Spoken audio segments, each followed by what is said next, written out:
Happy Friday, Miami. This is Buy, Sell, Hold Miami, a real estate podcast where locals discuss what's going on locally. We're going to cut through it. We're going to give you straight talk. I'm Peter Zalewski. I'm a condo consultant. I'm also the founder of the Miami Condo Investing Club.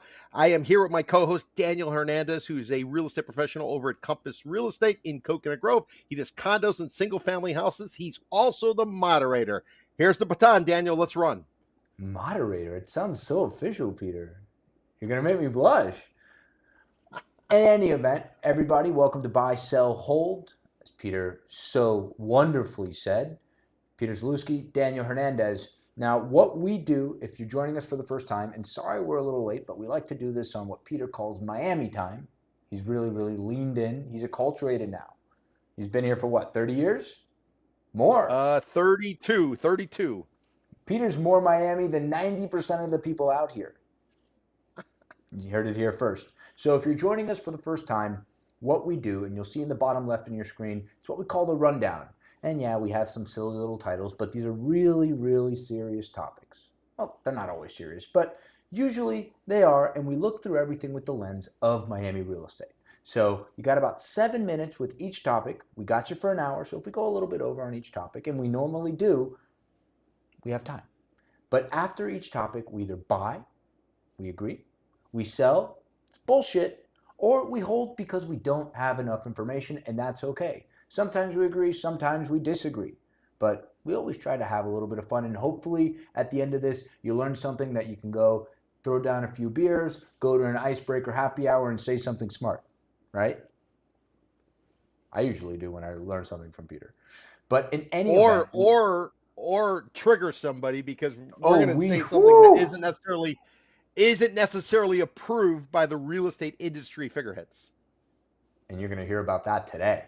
But jumping into it, and some things that we do mention are kind of spicy, kind of racy. So we oftentimes, when we can, we cite our primary sources because it was written here first. Well, I'm not pointing at Peter. I don't mean to point at Peter, but it was written here on the internets, on the intrawebs, right?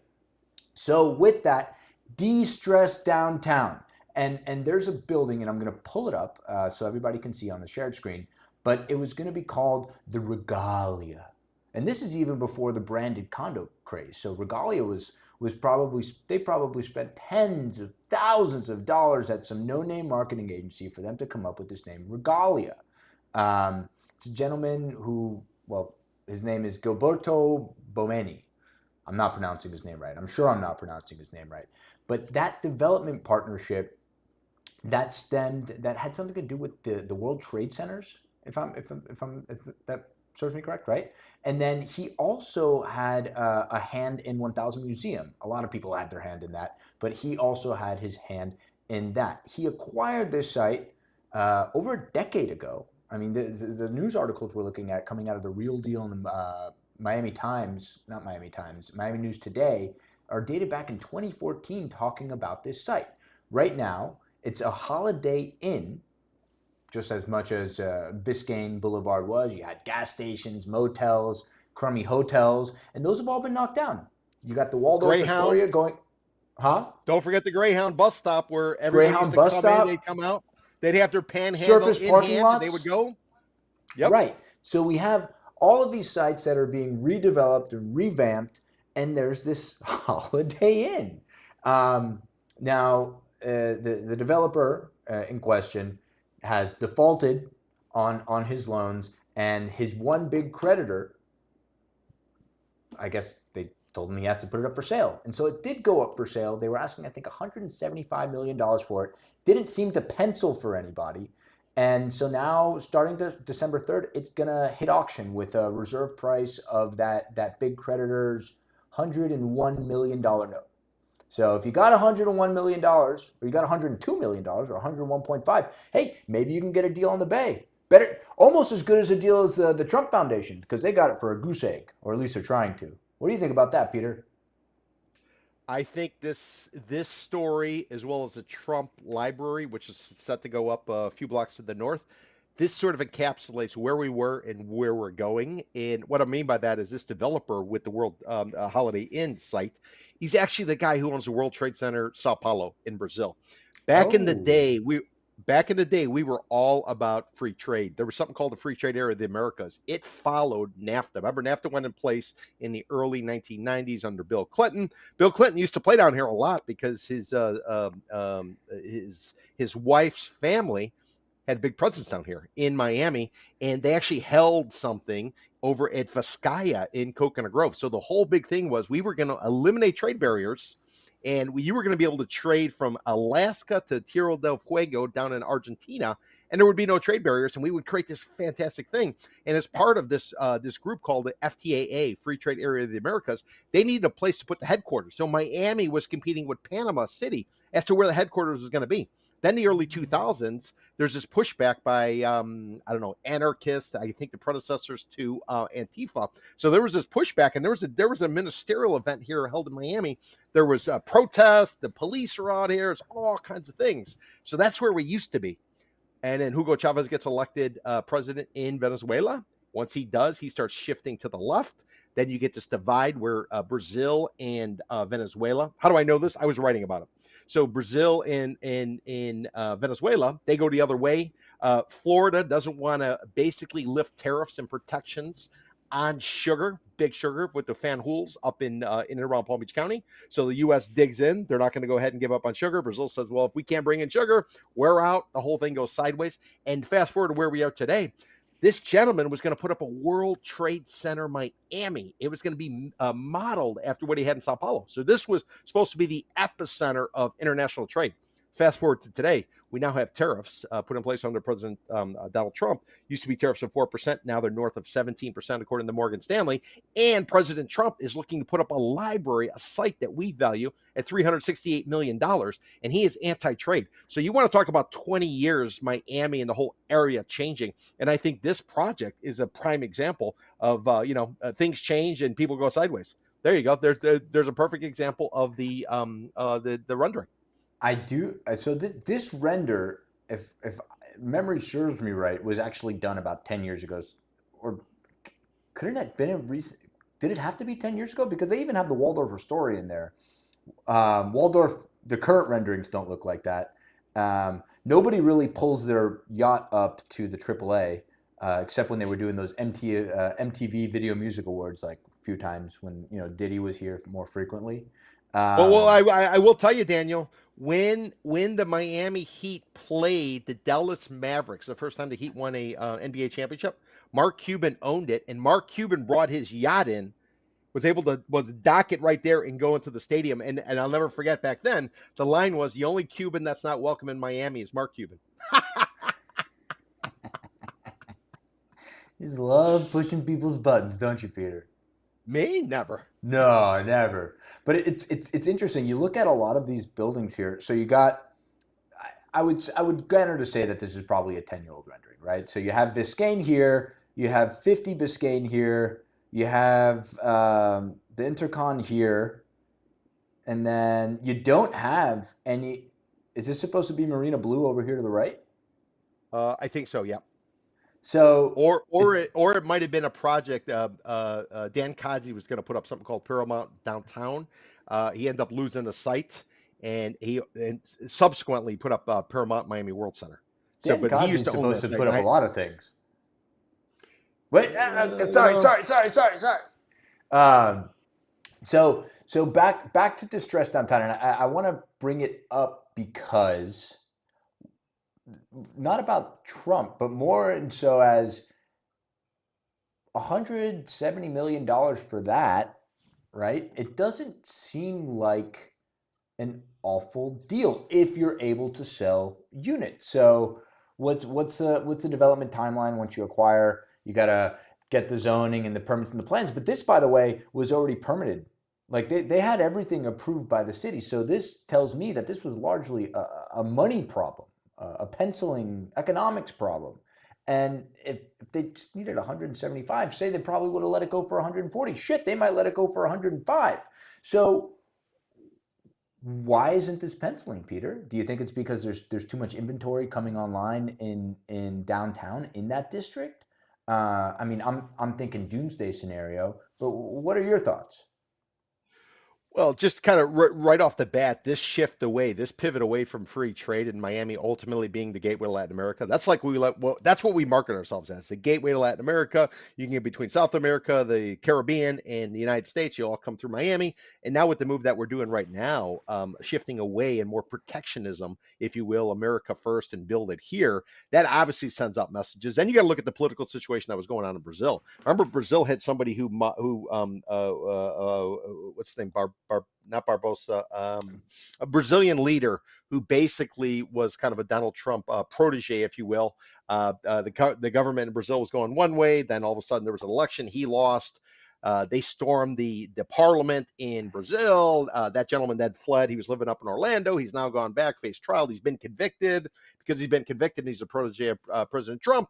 President Trump has put 50% tariffs on Brazil until they release him from prison. They said it was a corrupt trial. So you got a bunch of different things. And I would say at this moment, Brazil and the United States, they're not necessarily on friendly terms because they have a leftist leader, some would say, in Brazil, and we have a hardcore right leader in the United States. And those two always get into a pissing match about who's got more power, going back to the free trade area of the Americas. So how that all plays out, and then you factor in, the players have changed. PMG, when this first project was first announced, PMG, who's the one who put up the 11 Waldorf. projects, they're the ones who put up the Elser, they're the ones who are doing the Waldorf. They were non-existent back then. If so, they were just getting started, and they were doing stuff over in Sunny Isles and places like that. So the players have changed, the numbers have changed, and I'm sure that Mr. Bomeni, old man Bomeni, he's probably long in a tooth right now. And do people still have the same desire to go forward and do that? We saw what happened at Swire Properties. Swire Properties built under Steve Owen, who had this vision. He put up Brickell City Center. He did most of Brickell Key. And then the new guy takes over, and the new guy's like, let's liquidate, let's dump everything, and let's concentrate. So it could have been something going on in Brazil internally with the company, or it could have just been the political changes that have occurred over the course of the last 10 to 15 years. Bolsonaro, that's the guy's name. Bolsonaro, yeah, the former leader Jair of Bolsonaro. Brazil. Yeah, that's right. Every once in a while, only in Date or one of these tabloids will take a picture of him standing in line at Publix, like a normal guy. But he's back in Brazil now. He went back to face trial. Yeah, and he got convicted. And once he was convicted, then President Trump pushed back and hit him with 50% tariffs. That's why your coffee has gone up tremendously, because a lot of coffee out of Brazil is filler that they blend in with the better quality stuff. So that's why coffee prices are so high, because of the import. At least that's what I've read, and that's what I've heard, and that's what I see at the grocery store. So this is a lot for anybody watching on the big screen. If you're just listening in, I pulled up the property appraiser lot for 340 Biscayne Boulevard. It's roughly an acre right there across the street from Bayside. So if you know anybody with deep pockets, or you're trying to raise equity and you want to make your little commission, this could be a good deal. I mean, however, Peter's always what happens is, well, when a market goes sideways, which is my call, I'm very bullish because I think prices are coming down. So when a market goes sideways, what I've seen in the past, these development sites, they go down in value. You can't do anything with them. You can't do anything with them, so the dirt's just expensive. It's expensive. Yeah, I mean, Wynwood Yard, if people remember Wynwood Yard, these guys had a piece of dirt. They didn't know what the hell to do with it, so they brought in some food trucks. They set up a stage. They got permits to put in beer and wine, and next thing you know, they were able to do something with it until they could dump it. So that's always the risk. Yeah, paddle courts. There you go. Carlos Rosso in Midtown. Right. So wait, are you a buy, sell, or hold on distressed downtown? I would be a buy at the right price. I'm extremely bullish right now because my base case is prices are coming down, so I'm very bullish. I am bullish too. You hear that, everybody? We got two bulls on Buy, Sell, Hold Miami this Friday, November 14th, episode number 26. We have officially been at this for 6 months, Peter. Buy. We're getting into the winter season. So there's something that is, well, the rundown says it all, silly going up on in Tallahassee. And Peter, I want you to picture something for me. You remember high school? You're not that old. You do remember high school, right? So you remember when you were in high school, right? And you got assigned like a group project, and they put like four people in the class together, and you guys got to put your heads together and do an assignment, and then you got to present it the next day in class. Okay, so with that same thinking in line, let's go up to Tallahassee. So Governor Ron DeSantis has come out very vocally and said he wants to eliminate property taxes in the state of Florida for homesteaders, right? So he goes to the legislature and he says, hey guys, I want you guys to get together in your little groups and I want you to make me some proposals. Well, Peter, a few weeks ago, proposals came in, and are they absurd? They're so absurd, DeSantis says they're not even taking the assignment seriously.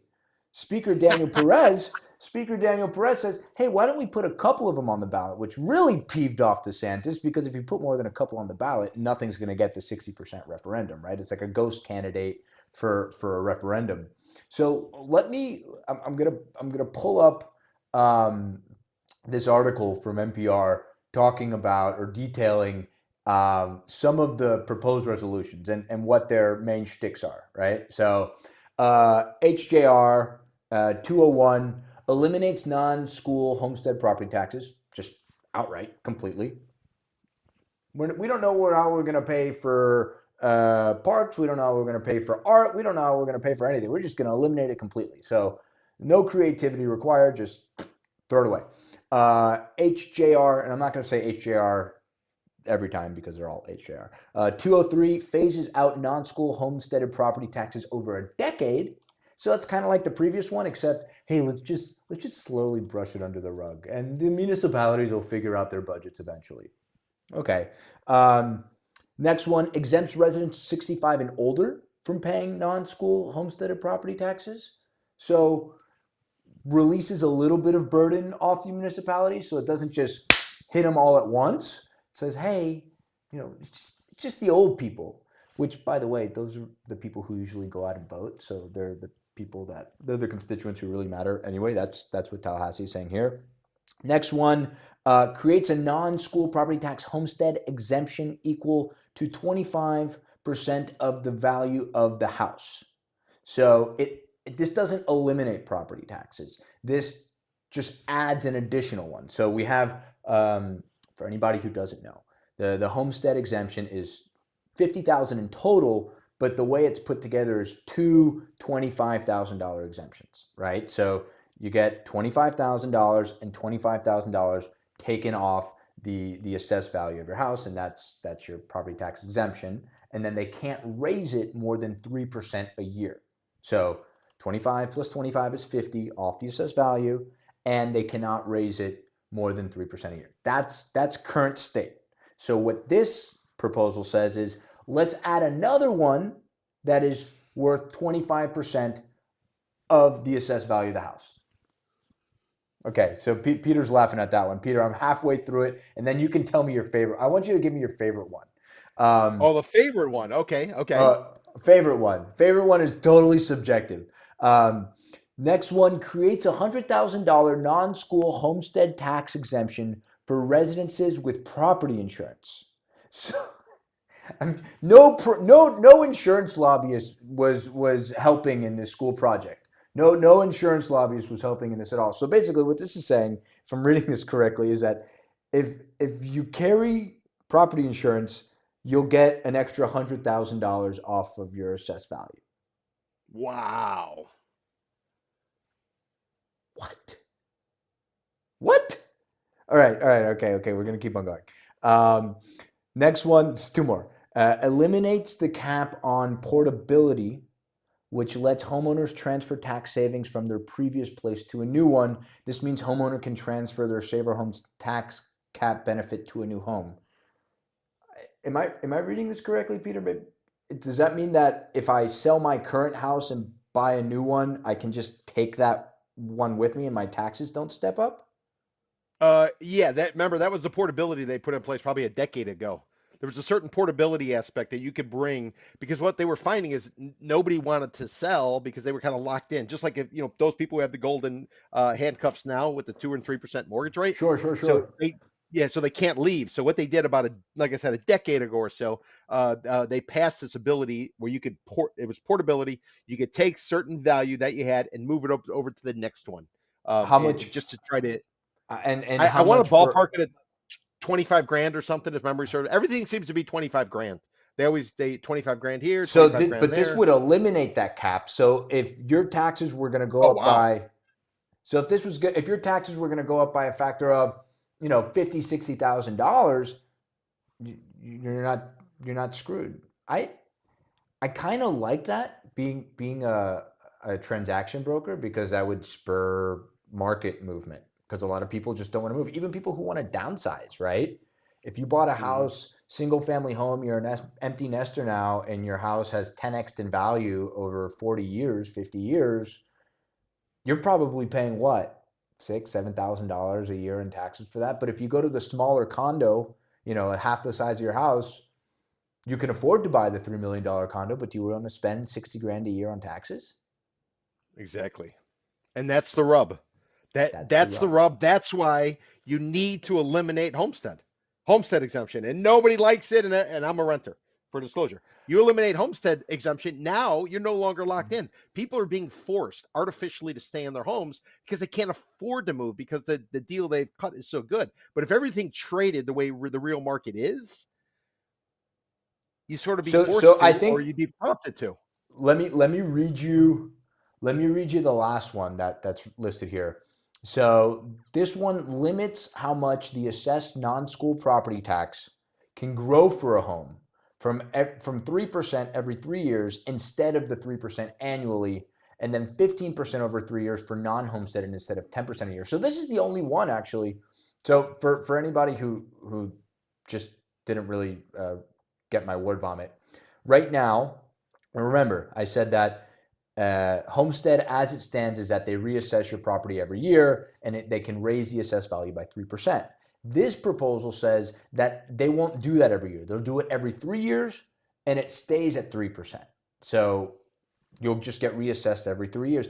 And this is the only one I'd like to point out that mentions non-homesteaded properties. The only one. So right now, if you don't have a homestead on a property, if it's an investment property, they can raise that cap is actually 10% instead of 3%. And they would raise that to 15% over 3 years. So for everybody, your property taxes will get reassessed every 3 years. So every 3 years, there would be a total windfall. But that 3-year lockup period, like imagine if that was the case, Peter, from 2021 to 2024. And you just hit on the key point. These are typically late.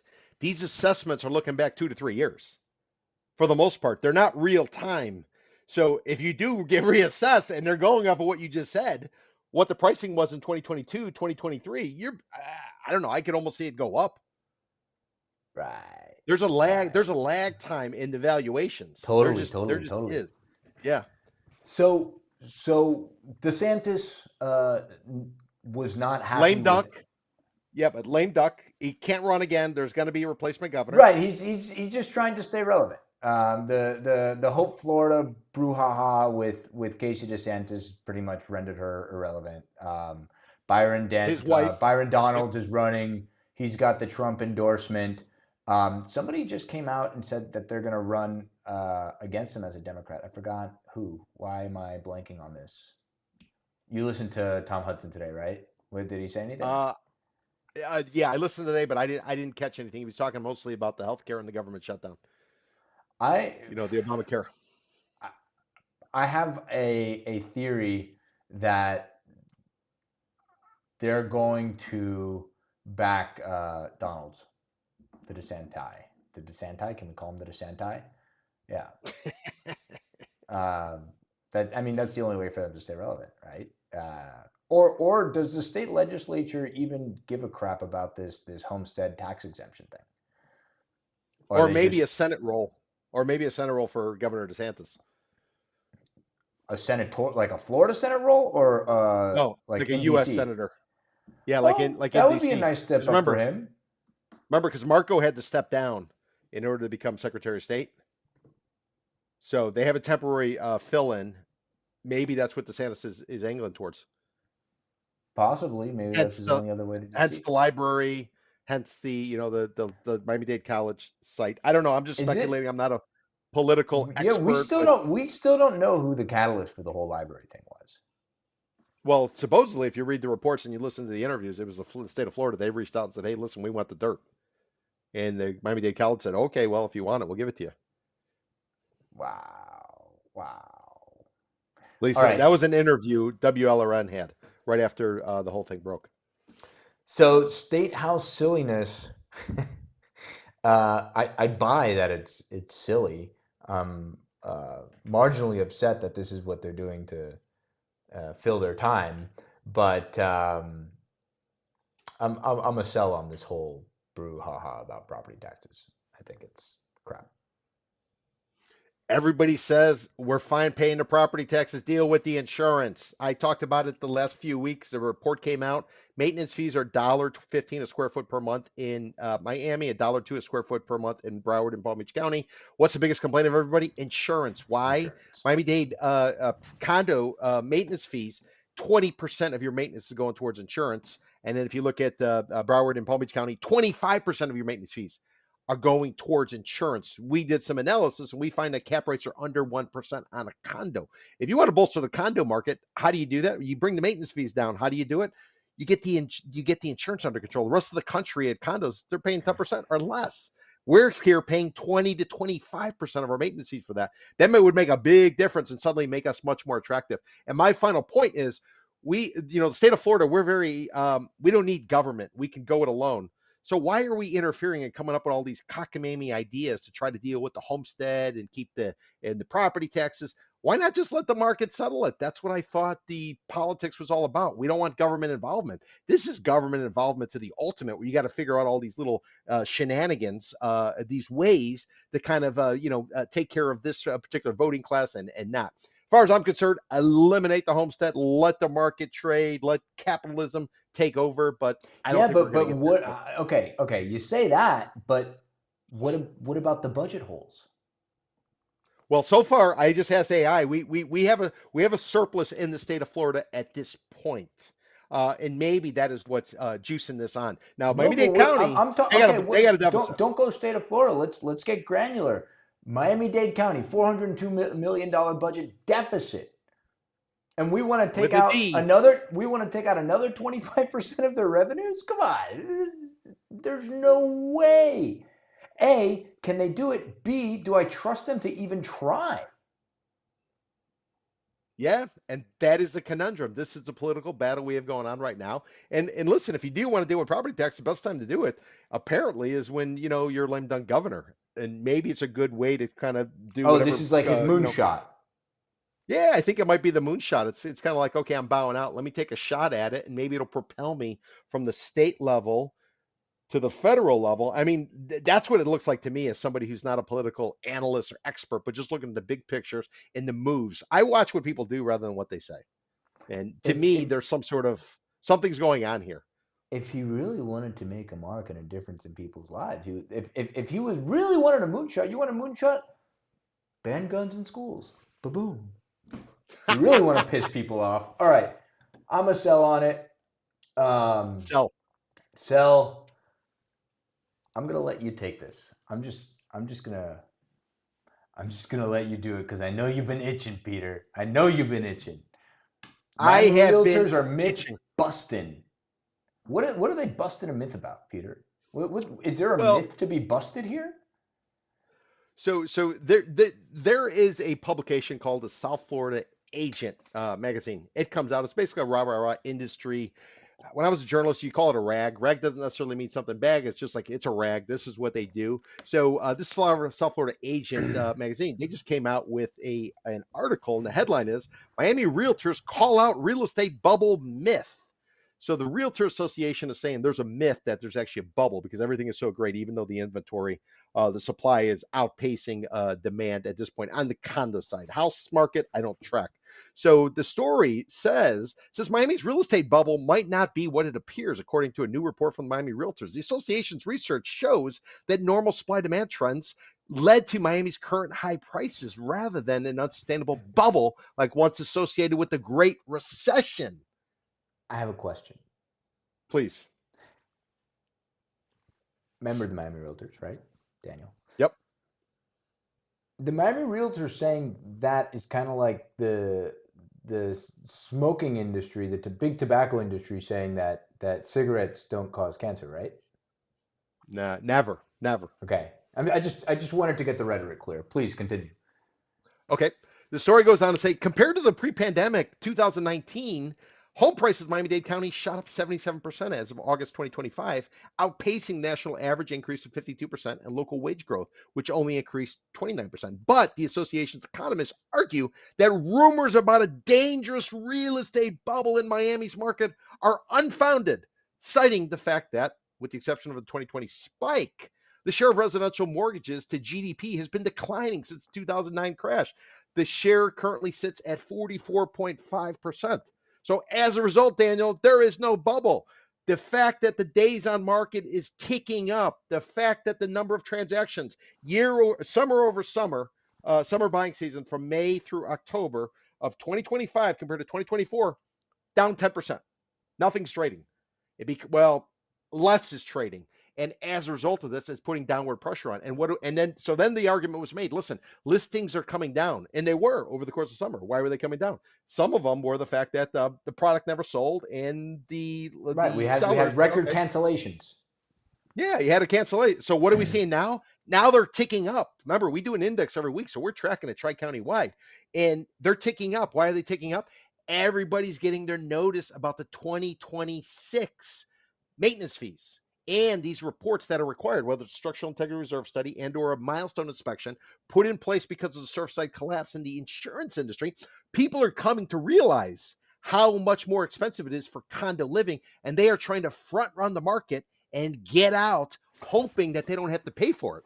So front running that condo market, we're talking about the 30-year vintage, but then it's like the amalgamation of all this crazy stuff going on. So you're homesteaded, right? So if you've owned this, if it's a vintage condo, 30-year plus, there's a possibility that you've owned this for 30 years. So you bought this condo 30 years ago, and so you've seen crazy appreciation. So your property tax basis is low.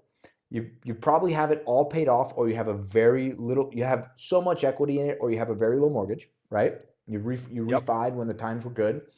And then you could be on fixed income because you're older. If you sell, though, where are you gonna go? Where are you gonna go? You're probably gonna go and rent from somebody who's gonna subsidize you because their cost is more than what they're not making their 1%. It's 100% true. And keep in mind, as part of this, the reason I really this story from South Florida Agent Magazine, an industry rag, and I don't mean rag in a negative way, I just mean it's journalism talk. But the reason it caught my attention is over the course of the summer, the Federal Reserve Bank of Atlanta published a report saying that South Florida was in a condo crisis because of everything going on. And there was a quote in there from a broker, well-established broker who's been around for quite some time. And he said, well, it's not really a crisis because equilibrium is 6 to 9 months. Equilibrium has never been 6 to 9 months. This is supply. If nothing else comes on the market and the current sales pace is what it is, this is how long it'll take to sell. 6 months has always been equilibrium. Less than 6 months means sellers got the advantage. More, the buyer has the market. So they're moving the goalposts to try to spin what the current circumstances are. So Daniel, you know what we did in response to that? Besides writing an article? We came out with a Miami condo supply tracker.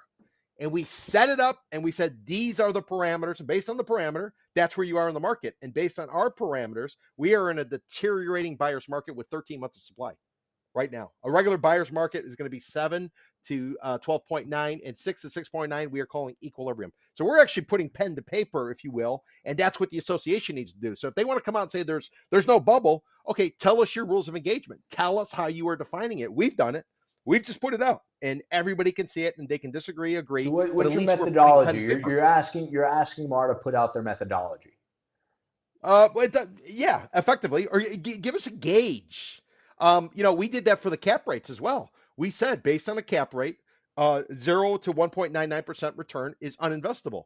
2 to 3.99% is unattractive. Investable is 4 to 5.99. So we're coming out with it, and and this is real. Now keep in mind these vintage condos, these older ones, and they represent about 80% of the stuff that's really kind of on the market It's a lot. from what we're seeing. Yeah, especially in Broward and Palm Beach County. But so we ballpark at 4 stories and less. You're looking at $25,000 special assessment. That's what you should think going in. It's a rule of thumb, or not a rule of thumb, but this is our speculation. And it would be 5 to 14, 65 grand, and over 15 or more, it'd be 100 grand. So I did a podcast yesterday with a private money lender. They used to call them hard money lenders. I still call them hard money lenders. This guy's putting cash on the No, street. He'll we finance condos. legitimize the family business. Exactly. Well, and he will admit to all that. So I'm doing the interview with him yesterday, and I said, listen, we're talking about the vintage, and I said, well, these special assessments, what do you think it might take? 25, 65, 100 grand going in. And he goes, that's what I thought, but I just got mine. You know how much mine is? 80-story building. They're banging up for $175,000. That is Wow. his special assessment. And he says these condos, because he's a lender, hard money guy. He says that the vintage is going to get crushed from what he's seeing and his ability to finance this stuff. Because he'll go in and he'll fund a project, and the quickest he's done it is a day. It's typically 10 to 14 calendar days to finance a loan. It's private money. It's for a year, and it's probably like, I didn't ask him the interest rate. It's probably like mortgage rate plus 4 or 6 with a couple points. So it's expensive money, but it gives you the ability to go in quickly and do a deal. And he's saying he's staying away from condos because they are going to get crushed. And this guy's been doing it close to 40 years. No bullshit, right to the point, knows the Well, numbers. here's the thing, and I've talked to some private bankers about this, right? Yep. It's so risky to lend to a condo owner like that for an assessment. Why? And I'm going to tell you that there were a few reasons, but the one that really stuck with me was the following. So imagine you get I'm just going to make it easy. Say $1 a square foot. We know it's more than that. So you got 1,000 square foot, 2 somewhere in Dade County, $1,000 a square foot. It's a dollar per square foot for your HOA, so $1,000 a month, and then you get hit with a special assessment, right? Say that special assessment is 10 grand, right? Payable over, let's call it 10 months, right? Make it easy. So it's another $1,000 a month. So now your nut has doubled, right? But that's apart from the HOA. And what makes up the lion's share of these HOA payments is insurance. And in a lot of these condo buildings, we've seen insurance go up 20, 30, 40, 50% in a matter of years, which has caused these HOAs to go up. So all of a sudden, somebody, even private money lenders underwrite their people who they're lending money to, right? Because they want to be able to get their money back. But if you've underwritten an individual, their credit scores, their history, how much cash they have, yada, yada, yada, based on the fact that they have to spend $1,000 a month in HOA maintenance in their condo building, and then from year to year, that monthly nut went from 1,000 to 1,600, all of a sudden, that person becomes far more risky than they were the previous year. So how risky will these private money lenders be willing to be on an individual? Now, I think, Peter, you've said in the past that the individuals aren't going to the hard money lenders. The HOAs are going, and then they're brokering these deals for all the units, offering it to the individuals who own the unit. And so the lien is actually on the HOA, not on the individual. On the association's ability, I mean, the way it's been explained to me by bankers, typically one of these loans will go from 7 to 22 years is the most. That's the most I've seen. It's comparable, the rate will be comparable to a mortgage. So 6.3 or whatever case might be. And depending, I don't know if there's origination fees or anything like that. But what the bankers told me, they actually lien the association's ability to collect maintenance. So they are not leaning units, they are leaning the power structure. And if in fact there's non-payment, then the bank would move against the association and pull a coup d'etat. put in place their own people and then immediately vote to terminate or to jack up fees or do whatever. So this is really power to power. It has nothing to do with the individual units, the way But I it's mean, been explained to so me. but then the association is going to put a payment structure on that person, just like how they have to pay the HOA. So do, like, does it become lumped? I know we're getting really, really granular here, but it's interesting. Does that additional payment get lumped in with the HOA, or is it HOA maintenance and then it's superseded by this loan, or does the HOA maintenance supersede that loan? Like, what if I don't have the money? What if I'm like, what are you going to do? Or you rob Peter to pay Paul. I would prefer rob Paul to pay Peter, but that being said, yeah, I don't know what the order is. I don't know if obviously IRS property taxes are going to be higher, and then you're going to work your way down. I don't know what the pecking order. Who's in the number 3 position? Who's in the number 4 position? Right. That part I don't know. But what I do know is, let me tell you, if these loans go bad on condo association fees, the bank's not going to be the one running it down. They're going to turn around and dump it to private equity, Wall Street, who will then come in, and this is a fast track way towards a termination and or to make a hell of a lot more money. Yeah, but what we're just talking about is that during a downturn, nobody wants to hold that dirt. It's just burning a hole in your pocket. So you're going to terminate? And then Daniel, let's go back. Let me bring it back to the South Florida Agent magazine, where Miami realtors call out a real estate bubble. So you say, yeah, but Peter, everything you're talking about, these are vintage condos. Nobody cares. They're going to be in the new condos, and single family houses are fine. Well, the way I look at the world is the condo market is pretty much what keeps the people living horizontal in the houses, keeps them going. They're selling tile, they're doing real estate, they're doing finance, they're attorneys for closings, they're title companies, property managed, all that type of stuff. So if condos go bad, it has an impact on people living in houses who suddenly are falling behind. They're not going to be able to pay. We've heard everything about the government shutdown, what it's doing to people who can't pay their landlord. They can't pay this, they can't pay that. So it starts to create a real trickle down effect. And then you say, yeah, but if new construction, why would that be impacted? Because condos tend to trade as commodities. The whole sector moves in one group. Now, when you bought in it, it was a Starchitect and it had a name brand and everything was spectacular. That's what salespeople told you. Once it gets delivered to market, it's like a used car. It's going to trade like a used car. It's not going to trade like it's anything spectacular. Like when you were sucking down the booze and eating your hors d'oeuvres and people were telling you you're very smart. It changes. It changes once you get over there. Unless the timing of the construction of that particular condominium building, I'm winking at you, Mr. C. Right? What in Coconut Grove, you got the Mr. C, which is the only new condo product built in the last, I don't know how many years, and is to this day and will be for the next few years the only new condo product in that geography.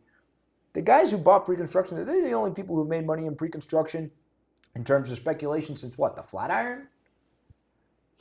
You're probably right about that. Long-winded way of me saying it depends, right? It's not always going to trade like a used car, but more times than not, like the Mr. C is the exception to the rule, not the rule. Yeah. Well, but there are some used cars that actually trade for. They maintain their value. Right, like the rare Porsche. Yeah, exactly. But generally the Land speaking, Rovers, right. That Hyundai you bought and you drove off the lot. Very good resale value. Oh, do they really? I don't know. Oh no, I pulled it out of my ass. Anyway, all right. Buy, sell, hold on Miami Realtors myth busting. Peter, I say a lot about you. It's generally pretty awesome. I'm buying it. I'm buying your busting. I'm buying you busting them. Oh yeah. In terms of me busting them, I'm pulling out a sledgehammer and I am pounding on that table. This thing, they are so far out of whack, and that's an example of why they're trying to spin the story. Listen, it's a rah-rah sell side organization. They're doing their job. They're promoting the market. I'm just saying it like it. We're just saying it like it is. I cannot be a good advisor to my clients if I am not honest with them with the data. And data, you torture data enough, and it will squeal. It'll give you that Swiss bank account number, baby. But don't you think, and I could be totally wrong on this, but I think transparency, people will make price adjustments regardless of market circumstances. The market will make it. Let the market be the market. Yeah, but when you got paralysis by analysis because you don't know and you're hearing them saying one thing and then you guys like me barking something else and they're like, he's Chicken Little or oh, they're Pollyanna, or, you know what I'm saying? Bring transparency, have rules of engagement, understand what's going on. And the more that they do this, and then you get organizations like South Florida Agent writing this stuff, it creates doubts. So Miami Realtors myth busting. We're selling their busting. I'm buying your Oh busting, yeah, but yeah. that's not what that says. So we're selling that busting. I don't live on Brickell Key. I know people that do. I've put people on Brickell Key. I haven't put people on Brickell Key. I've worked with people who have rented and lived on Brickell Key, and they love living in Brickell Key. Some of them are renters, and this doesn't really concern them. Some of them are owners, and the Brickell Key Master Association, BKMA, I think that's the acronym, they're having to pay, what was it, $42 million, Peter? What was the number? 42 million and roughly 3,000 units on the island. That doesn't include the office space sector. So there are 13 condominium buildings on Brickell Key, if memory serves me correctly. So that's shared amongst 13 condos, several thousand people are. Yeah, 3,000 units. 3,000 units. And so what is this assessment for, Peter? So let's give a little history. So you got the Miami River, 5.5 miles long, dumps you at the airport, okay? When they wanted to turn the river into a trade port before they built Dodge Island and everything, dredging began. And ultimately, they dredged that river a lot. And what did they do with the dredge when they were clearing it out? They took it all and they dumped it outside of Mary Brickell, who's credited effectively as one of the founders of the city or came around and was influential. So they dumped it all in one place. Eventually, they went ahead and they completed it off. They put up a seawall. They made a man-made island, then called Brickell Key. Then you get you get the first developer comes in. They put up a project and they call it Brickell Key 1, Brickell Key 2, hence the name Brickell Key, but it's really called Clawton Island. So Brickell Key 1, Brickell Key 2 were the ones why everybody refers to Brickell Key, but it's actually called Clawton Island. So you can see it's man-made, it's triangular in shape, it's got a nice seawall around it. Swire, the Hong Kong group, they go forward. They build over Brickell City Center because they picked up the dirt during the Great Recession. They got one site left. It's at the southern point. That green space that you will see on Brickell Key, I tell people whenever you see green space in Greater Downtown Miami, that is not a park. That is a condo development site. So Swire finally, after cashing up by dumping off Brickell City Center and dumping off everything else they got on the mainland, they supposedly, so they say, are going to go forward and build this condo tower right there at that southern point, and they're taking down the hotel, which is just next to it, also called the Mandarin Oriental. So in order to do so, suddenly this master association that oversees all 3,000 units on this island, they say, we need a new seawall. And because it's for the entire island, we're going to bang everybody. So the real deal says $42 million. They're going to bang everybody? They're going to bang everybody. Who's banging? $42 million, 3,000 units. We ran some rough numbers. That's about $14,000 a door. $14,000 per unit is what these people are getting hit with, going to get hit with on a seawall. And the vote was taken by this master association, and they voted to go ahead and put this in place. And so then residents started questioning, well, why does this tie in directly when you're building your new Mandarin Oriental condo tower? And why don't you pay for it? Because you're the one doing new development on this site. A lot of times when a developer goes in, I'm surprised they have to offer something to the city. Right. And listen, by the way, I think the outcry with the closing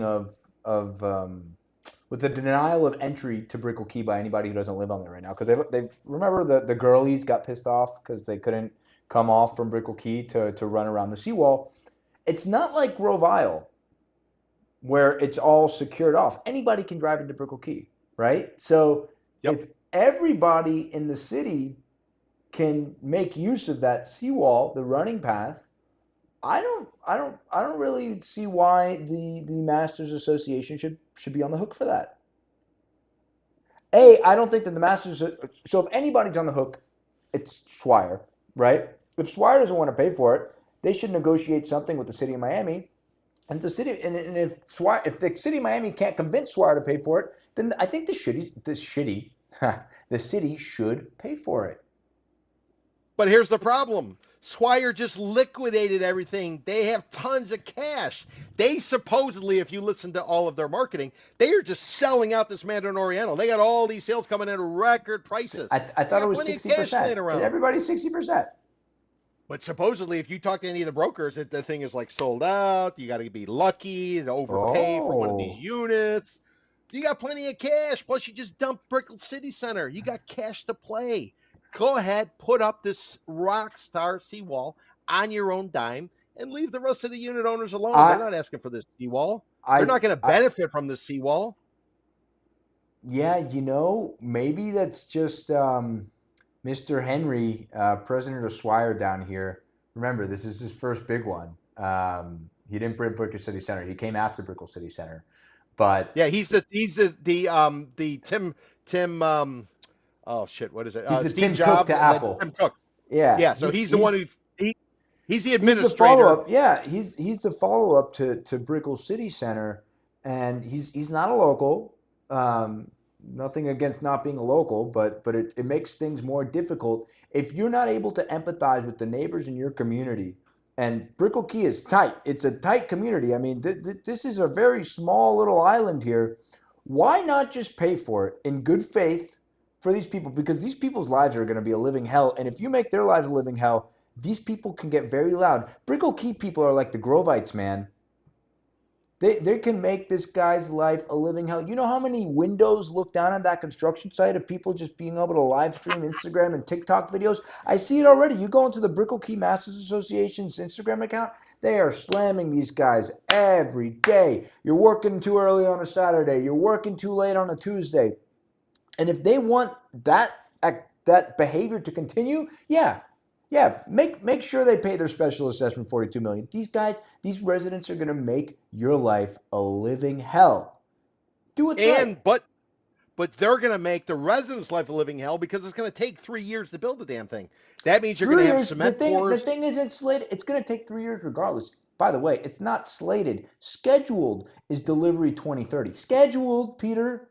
We're going to get the Miami Signature Bridge before they finish the Mandarin. Remember what I said? I don't think they're putting it up persont I think they'll put it up, but I do not think they're putting it up. It's going to take a million years. It reminds me of, and we gotta move on because we got a nice big juicy topic for you coming up next. It reminds me of, remember when Agave Development, so that's the development family office arm of the Jose Cuervo family, the Beckmans, they were building the plaza in Coral Gables.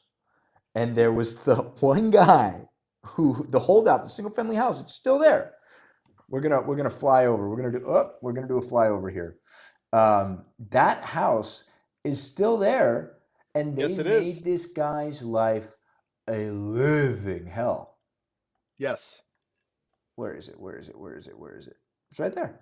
That's it. That's the house. That little tile roof. That's right. And he's got his mango tree too. I mean, the yard is in total disrepair. I don't know. He's got to be still in heavy fights with the developer and with the city because it looks bad. I was saying he should try to change the zoning and make it for like a strip joint. Imagine walking out of the Lowe's and you see a strip joint. I've told people that if he, change the zoning. The zonings there's got to be commercial. He should sell that. But right he across should the sell street that is the to entrance to the Lowe's. You know who would do great there? Ravani. Ravani should go and open a sushi restaurant there so it competes with Mika, which is the super high-end restaurant there in the plaza. But bam! And then you got this. I mean, it would be a wonderfully unique hospitality space. It just takes somebody with balls to do it. That's all. So Brickell Key seawall shenanigans. Yeah, I buy that it's shenanigans. I feel for the people, the residents, the property tax paying folks on Brickell Key, and I think Swire should come to bat. And yeah, they have at least $750 million in cash that they made in the past 4 or 5 months. Pony up the money, guys. Come on, Henry. Well, I mean, I would agree with you that there's shenanigans involved, and I think some of the shenanigans have to do with whether or not they're actually going to put it up. If Ken Griffin, if he's supposed to put up a $1 billion office tower and put a shovel in the 2.5, ground in Q3 2.5. of this Remember, year, it's 2.5 now. and now it goes to 2.5, why the hell is Swire Properties going to be able to build it for less? How does 10 billions go from a cost of $1 billion to 2.5 because of tariffs and other things? Well, How is Swire going to be able to do it?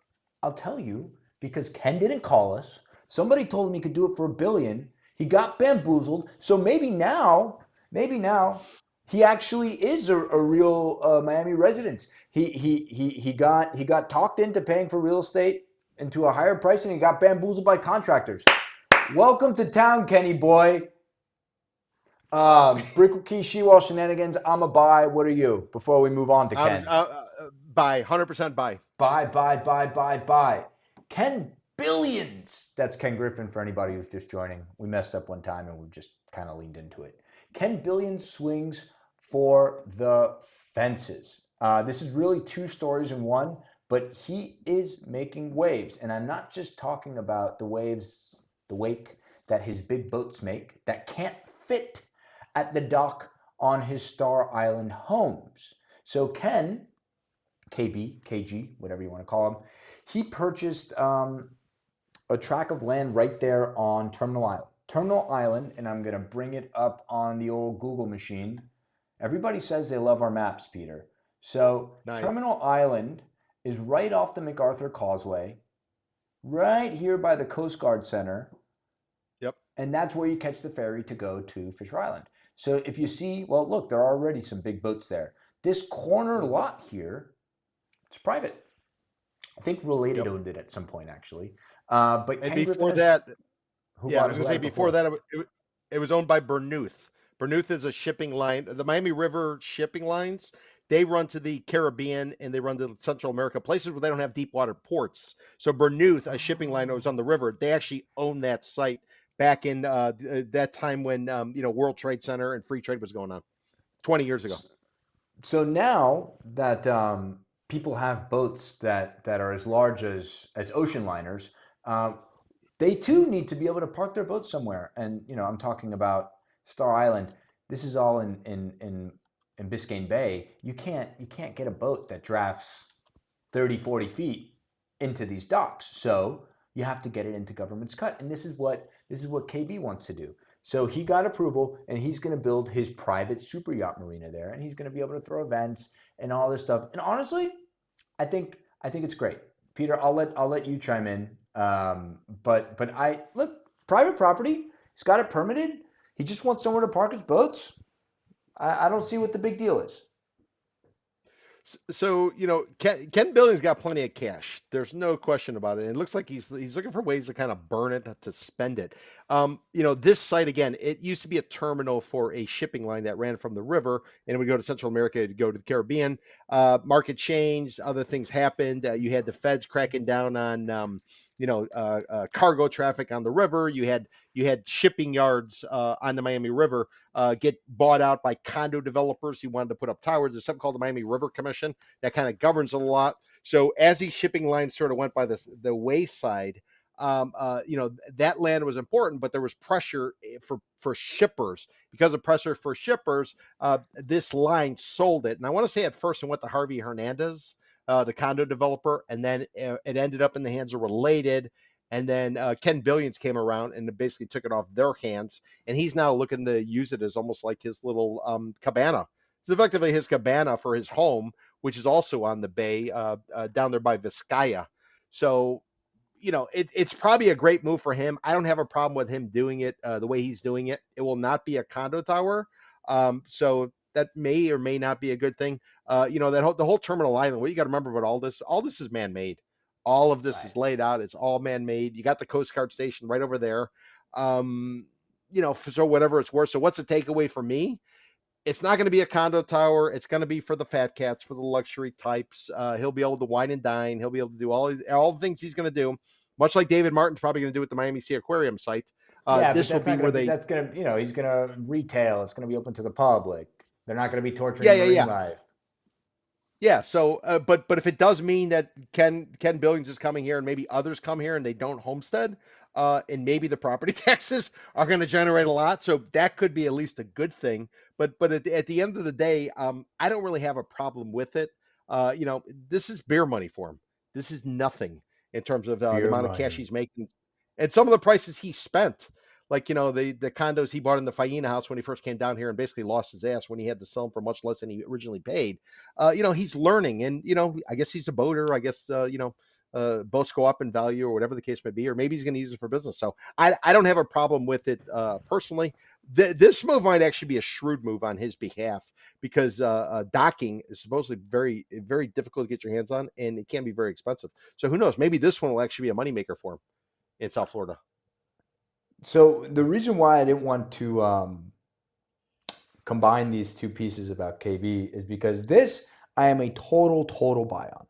Again, he bought it, he paid for it, whether it's beer money or he had to finance it at 12%, which I'm sure he did not. He bought it and he's going to do what he wants with it. And that's great. That's fine.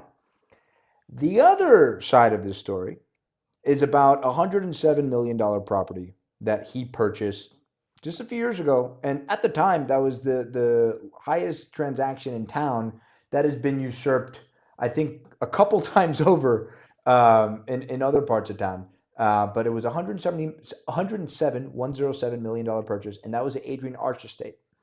Adrian Arch Estate is important, folks, because, well, gorgeous, next to Vizcaya, right there as you go down Bayshore getting into Brickell, right? And on this property, there's actually two homes. It's an estate with two homes. And one of the homes is the Williams Jennings Bryan's house. William Jennings Bryan was Secretary of State. 30-second history. He was a Christian conservative who cared about the people, right? So big prohibitionist, but loved to help the poor. Crazy concept, right? And so he bought this property, and it's been a stick in his thigh ever since. Shortly after buying the property, he made this proposal to move it to Overtown to make it more accessible to the public. They were going to put it behind behind the old Checkers hamburger joint. So at 4 a.m, you could roll up there, you could make your order, and guys would shake you down for change. I think that he has. I will give him credit. He has read the room a little bit, or he has hired somebody to do so for him and advise him very, very astutely. Because proposals like that is how you make a fool out of yourself in this town. I'm just speaking it how it is, guys. And the new proposal though, which Peter, I'm curious to hear your thoughts about it. It's part of a donation, or I'm sorry, it is not contingent on this donation. You need to be clear. He wants to donate. He will donate $20 million to the Vizcaya Trust for something called the Vizcaya Farm Village. I don't know if anybody remembers the Children's Museum, the Science Museum, the Miami Children's Museum right there as US 1 meets Bayshore. So that has been empty for years, ever since they moved the Children's Museum to the Frost, just south of the Omni District, right next to the PAM, right? So the Vizcaya Farm Village needs about $100 million to build out this really nice, conservatory and gardens. And I mean, it's gonna be really nice once they're able to get it done. So talk about beer money. It looks like he paid $77 million for that lot on Terminal Island, so he can go drink beer. Well, he's going to donate $20 million to the Vizcaya Trust, so roughly a fifth of what they need to build out this farm village. And then he was like, "Hey guys, since we're on the topic of Vizcaya, can I talk about my house for a second?" And so he's proposing he's going to give an additional $5 million to move the William Jennings Bryan's house across the street to the Vizcaya Farm Village. Now, I don't want him to move the house, but also it's a good thing. People will actually be able to go see it. That's a prime piece of real estate where that children's museum used to be, right? Right now it's an overgrown parking lot. I think they do a farmer's market there or not. I haven't been there since I was in over 20 years. So I I don't hate it. It's and everybody who's been interviewed, by the way, talking about like the conservation efforts and all the consultants he's hired, people have said he's hired the best, obviously because he can pay for them. He's hired the best, and they're going to do their best to preserve this house. Um, and that's the story. Peter, what are your thoughts? That was a great summary. You did an excellent job, honestly. Oh, thanks, bud. Um, I, I remember first reading the article when Ken Billions announced that he wanted to basically jack up the house, put it on a flatbed, and have some guy drive it Drive it up Brickell downtown. Avenue. Yeah, and when you got to the Checkers, make a left in the Omni district, they had some dirt. So anybody who doesn't know Checkers, you know that Rally Burger wherever you are. So the go-to up in the Edgewater area, which is where this is, people would show up there after drinking. I've heard, the line, the queue would be outside. It was like, it was a very popular place with homeless guys and everybody else. So they wanted to take this house of historical significance, over 100 years old, Wait, and they wanted right to actually, here? yeah, they wanted to put it around Checkers. Yeah, Because the Checkers is here, right? yeah, but there's some kind of dirt in and around there. So in my mind, it was always because it was going to go to the Omni District's land or something. So in my mind, they were always going to drop it off behind Checkers because Ken Billions, he wanted his dirt. He's obviously come around. He starts to understand it. I think it actually makes sense. I think it's a good deal because right now you have this great piece of dirt where the Science Museum was, as well as the garden and everything else. But it's really not being utilized. I walk around there all the time. But let me forecast where this is going to go. So he's going to go ahead and give the money. They're going to push it forward. They're going to be able to actually maximize the use of this dirt. The house will be jacked up, and they'll take it on a flatbed. They'll come it across, and then what Ken Billions will do next is say, I now want you to close the street. Even though there's a park there called Ellis Wainwright Park, he's going to take the route I would anticipate that Sylvester Stallone tried 20-something years ago, 30 years ago, when he wanted to close off that street and put up a guard gate. And when the city of Miami and the residents said no, he basically sold the house and fled and moved to Los Angeles or whatever the case may be. So that will be Ooh, Ken's bad probably move, next step. Sylvester. Yeah. It was not a good move. So I don't have a problem if he can preserve the house. I mean, he paid for this property, but the issue he's got is Ken Billions is worth 48 billion or whatever the case may be. And I go walking around there, and he's got security guys. They look like ex-CIA or FBI or whatever. There's nothing in their eyes when you look at them. They're just like deadpan, and they're sitting there in Suburbans and stuff outside the entrances of the site. This is a guy worth 48 billion, and guys like me can just come strolling by, and you got two spotters. I'm sure they got people on site or whatever the case may be. So his next move is going to have to be, if he does stay here, he's going to have to close that street, because that street is a little extension of Brickell Avenue, and there's a little entrance. You wouldn't even know it was there if you didn't know, which is why Sylvester. Yeah, you gotta pull a sharp right turn right there. Exactly, but there is a public park there, and that's always been the that's rub. Alice Wainwright Park. That's a public park. How can you restrict access to a public park? That's going to be the shtick. That's going to be the stick. And by the way, for what it's worth, David Martin, the Terra developer, was putting up a mega house right next to Alice Wainwright Park. So I would love it, because you go there on a Saturday, you see this house where David Martin was building. I don't know if he's going to live there or not. And you'd have these families would be blasting salsa and everything, and they're barbecuing because it's a public park right next to this, rock star type of house. I don't know if you could pull up that site, Daniel. That would be interesting. But this could become a very. I see it. And Adrian Arsh, by the way, that's where her house was. This has always been like a place of famous people. I think when Madonna lived down here for a minute. Yeah. She was over there, and I want to say Rosie O'Donnell as well. Had a place there for bought it for 14 time. million once upon a time. 10 million. Yeah, 10 years ago. I don't have a problem. Ken Billions, this is a good move. Listen, if you can drop $77 million on your boat terminal, 20 seems a little bit light. Why don't we take it to 50 million? I was going to say 20 million. Come on, man. I mean, how much did he lose on his Faena condos? We ran the numbers before, $7-8 million, where he overpaid. He bought it for like 60 and dumped it for like 45 or 42 or something. 20 is nothing, especially with inflation. Ken, you got to jack that up, 2 or 3 times. Peter, you can't say that. He's not going to take us to lunch now. We'd be lucky if we get Subway sandwiches from him. Now, what will he do with the site once he gets rid of this Achilles heel? He's gonna build a monster house, bro. He's gonna build whatever the hell he wants. And he's going to get permits in like 37 seconds because this is a quote from Ken Griffin. When the mayor asked me to jump, I say how high. Is that what he said? He said that at the freaking America First Business Forum jerk-off event.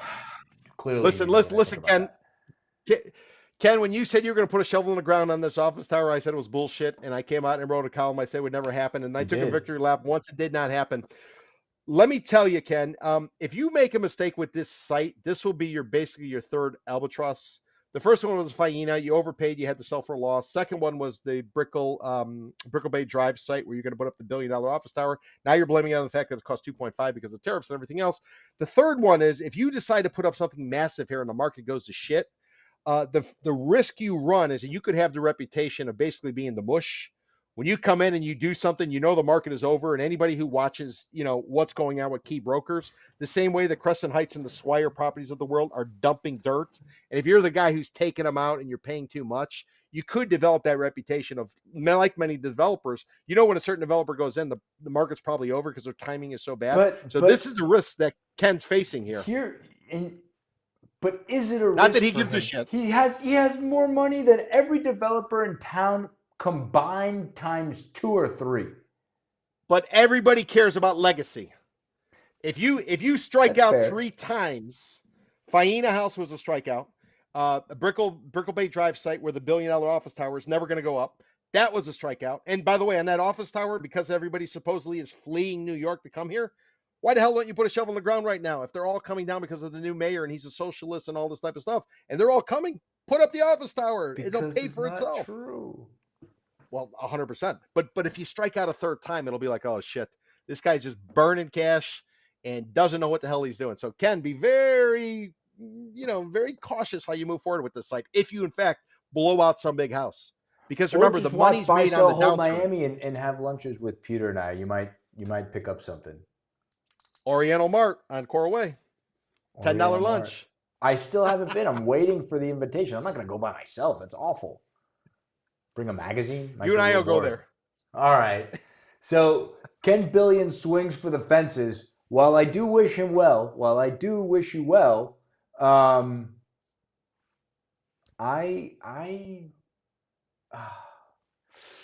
a hold. I can't make up my mind about him. Every time I give this guy an opportunity to do something awesome, he goes in on Bloomberg or something and says some bullshit. And then he makes his offer to this guy, and then I'm like, oh wow, like this would be great for the community. And then he goes back on CNBC and says some bullshit. I don't know. I like the fact that he seems fair. The interviews, I'm not saying he lives by what he says, but he seems like a fair guy. Seems like a smart guy. He seems like, well, obviously a smart guy. He's adding to the community. He's not afraid to write a check. But the timing of give the money to this guy and then suddenly want to do that, it's kind of got a little bit of a reek to it. But then again, this is Miami. This is a quid pro quo town. Every developer who comes in here wants to do something. The city always shakes them down, or the neighbors shake them down. Well, he said, so I get it. They did say that it is not contingent. The proposal to move the house is not contingent on a $20 million gift. So he's going to give $20 million bucks. Yeah, sure. They can say whatever. But you're going to have goodwill. There'll be goodwill feelings about it. Absolutely. And then he if they do move the house, he's going to pledge another $5 million bucks to maintain it, right? Great. Again, if the $77 million was beer money, what is this? Sofa cushion coins? Yeah, this is nothing. I mean, listen, I'm a capitalist. I believe he's got property rights. He ought to be able to do something with that dirt. No problem. If they can work it out, 20 million is too little. Go ahead and work it out. But I think the next two moves are what's he going to do on the dirt, and is he going to try to close that street and restrict access to that park?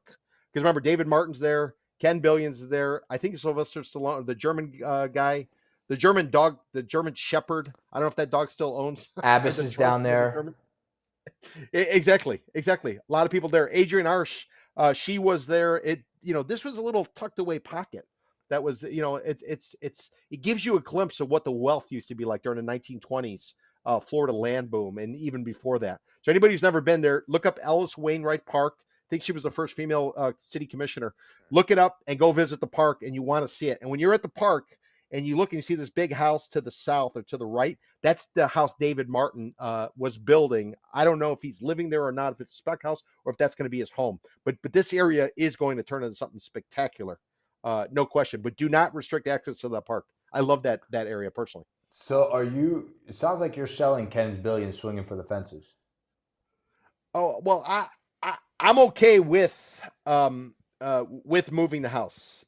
So I don't know what that would do. Would that be a buy or a hold? Yeah, it's a buy. You're buy. I'd be a buy on it. You're a buy. Yep. I'm a hold. I'm a buy on all of that. So yes, I am a buy. I'm not a hold. I just on him overall, I'm a hold. But that's not the question. You're right. Listen, what do we say about developers? Developers got to put up 3 towers before they're legit. And, yeah, but he hasn't put up shit.